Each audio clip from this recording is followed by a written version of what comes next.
The Enterprise, Voyager, and some very questionable collision physics are just a few of the things to be found in Star Trek Legacy. But is this a legacy worth remembering, or one best forgotten? Welcome, my name's AZDash and welcome to another Star Trek retrospective video. Activision was one of the greatest publishers that the Trek franchise ever had when it came to both PC and console games, with an impressive list of games including Star Trek Armada, Bridge Commander, Elite Force, and many more.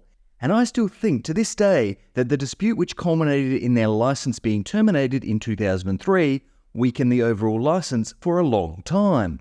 With no publisher for Trek from 2003 to 2006, there were effectively no games produced for any mainstream platforms during this time.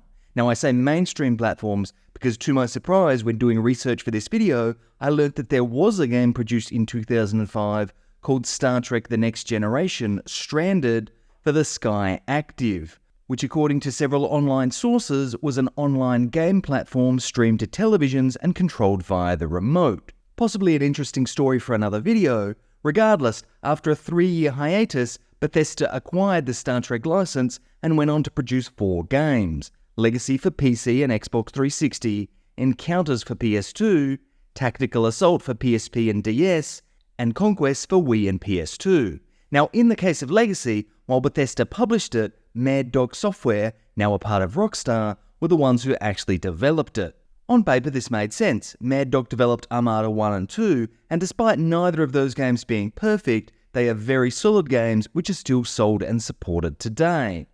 While Armada was a real-time strategy game complete with resource and production management, Legacy is more of a real-time tactics game with no real resource or base building component outside of the in-game currency, command points, which are earned upon completion of mission objectives and used to purchase new ships for your fleet. Now I say more of a real-time tactics game, but herein lies one of the main challenges I have with the game, in that it doesn't fully commit to being any one genre. Yes, there are stretches of the game which feel like a real-time tactics game, however there are also sections which feel much closer to a third-person shooter. Sometimes integrating multiple genres into a game works well, however this is dependent on consistent pacing throughout the genre traversals. Unfortunately, in the case of Legacy, the game can fluctuate between slow considered tactics to extreme, fail the mission, urgency, multiple times within the same level. The issue is when you fail one of the urgency sequences due to no level save or checkpoints, you need to go back and play through the tactical component of the level first, which is typically at a slower pace than the mission failure event. This quickly creates player fatigue. I am playing the PC version here, however the game was also released for Xbox 360, and at the time of release, the Xbox version was without a doubt the superior version, something you don't often say about games of this era. However, it's not due to the Xbox version being a better game, so much as it is the PC version being a very poor port. Given I am playing this on modern hardware, I'm going to be generous and ignore any technical issues. However, there are several core gameplay issues which make Legacy feel like a very console-first game. For example, the ship power system is represented by what I presume is the left analog stick of an Xbox controller, and it's actually quite difficult to control with any finesse with a mouse. Then there's the text box mistakes, with several parts of the game referring to an Xbox controller, such as a hint for targeting subsystems by clicking the left stick in. While none of these issues are game-breaking, they echo a theme which will come up several times in this video, that being that at times, the game feels very rushed. Like many other Star Trek games, there have been some extensive fan mods created for the PC version, and from what I can tell, there is still a very active community around this, meaning that over 20 years later, despite the shortcomings, the PC version is probably the better version to play today. In terms of the story, the game offers a fairly unique concept, a single continuous story spanning every era of Star Trek, beginning with Enterprise and ending with Voyager. And not only does this make Legacy one of the very few games to delve into the Enterprise era, but it's the only game to feature Scott Bakula reprising his voice role of Captain Archer. To all ships, to achieve the proper firing solution, fire from aft of the Romulan transports. Target the engines and hope for the best. Archer out. The story sees you assuming the role of the various captains, working through missions which take place in their relevant time period, while working towards an overarching plot involving a secretive ship originally sighted by Captain Archer and then appearing in unusual circumstances as the story progresses through time. In terms of the narrative, it's both good and bad. The concept behind the story is good, and honestly something which could have been converted into a feature film. However, the actual execution of the narrative misses the mark more times than it hits it. At times, it feels like someone who knew Trek really well came up with the outline for the story, but that was actually written by someone who doesn't know Trek as well. It's hard to explain, but the story sounds better than it actually unfolds in the game. Before we continue, a massive thank you to those who support the channel. If you enjoy this type of content, please consider liking the video or subscribing to the channel.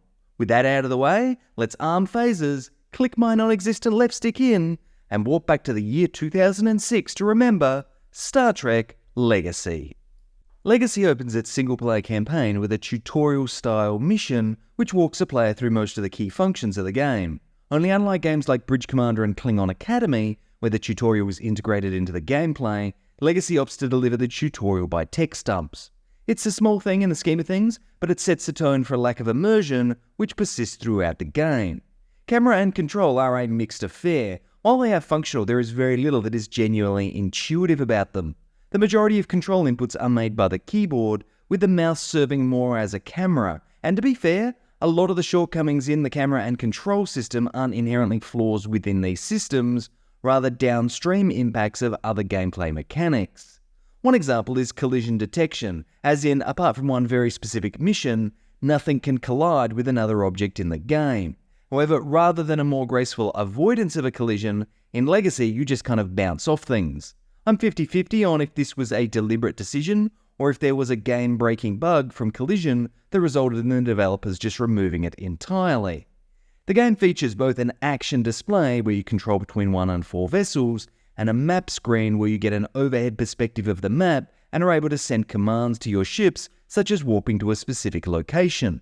Oh, and one thing on warp speed, warp doesn't work when you are in combat for reasons, meaning that at times the game will soft lock you to a particular area until you eliminate all of the enemies. When you are in combat, you can lock onto an enemy target and have the game automatically maneuver your ship nearby the target. And this works well enough. However, in some cases, once the target is destroyed, your own ship will come to a complete stop, requiring you to quickly retarget something else to avoid becoming an easy target.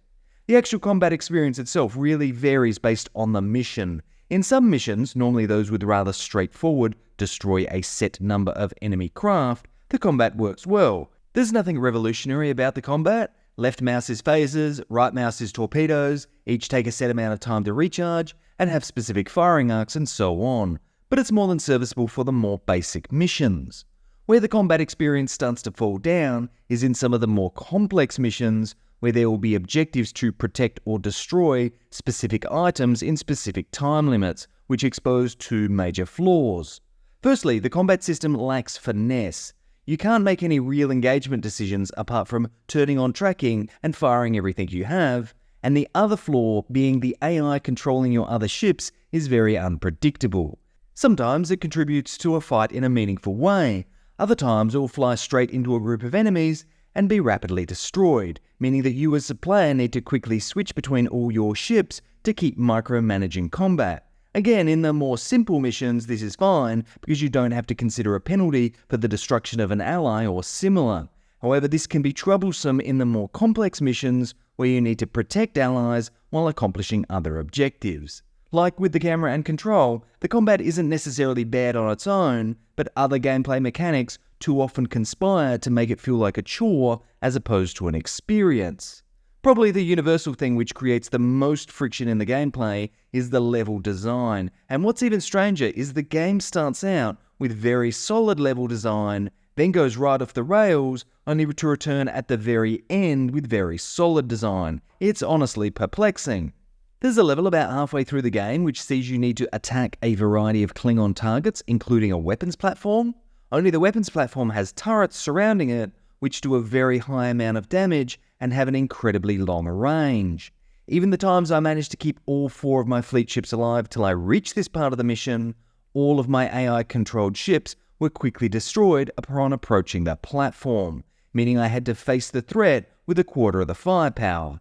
I died so many times in this mission, to the stage where I almost walked away from the game. Eventually, I passed it by slowly attacking a turret, retreating to safety, waiting 5 minutes of real time for my ship to repair itself, and repeating the process over and over again. I think it goes without saying that I wasn't having any fun doing this. There's another level shortly after this which sees you having to destroy specific planetary fragments while accomplishing a variety of other tasks. Only given the questionable control and combat implementation, you spend more time bumping into these fragments as opposed to actually being able to destroy them. Oh, and in a twist, in this level only, these fragments can impact and destroy selected friendly units.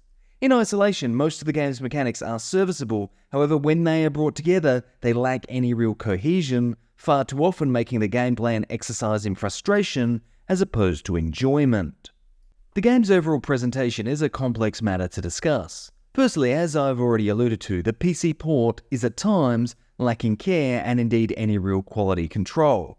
Honestly, for what was marketed as being a full-price game, having mistakes in text boxes is far from ideal and cheapens the game's overall appeal. If you can look past the port's shortcomings and more at the game as a whole, there are things to like about the presentation, but equally things not to.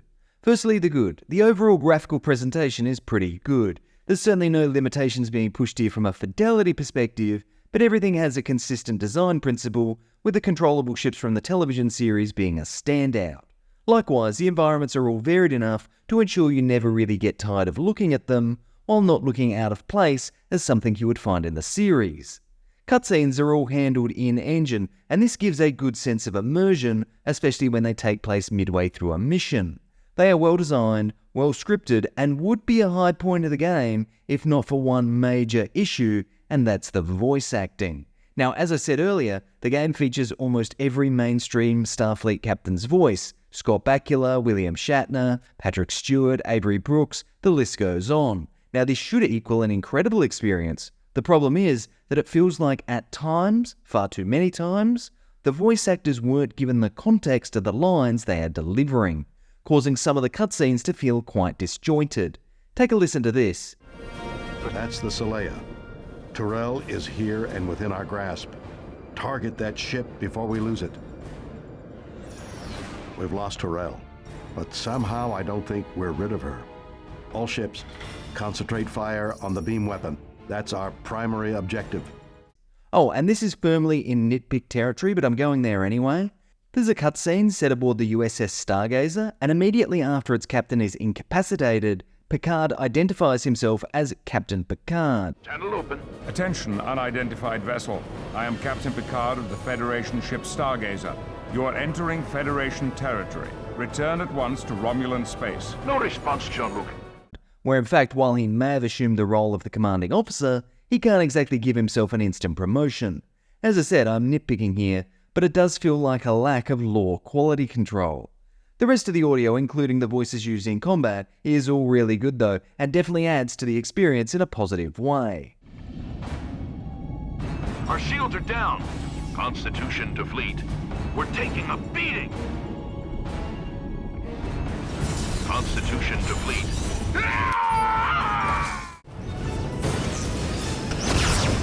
Board vessel destroyed. Board vessels approaching.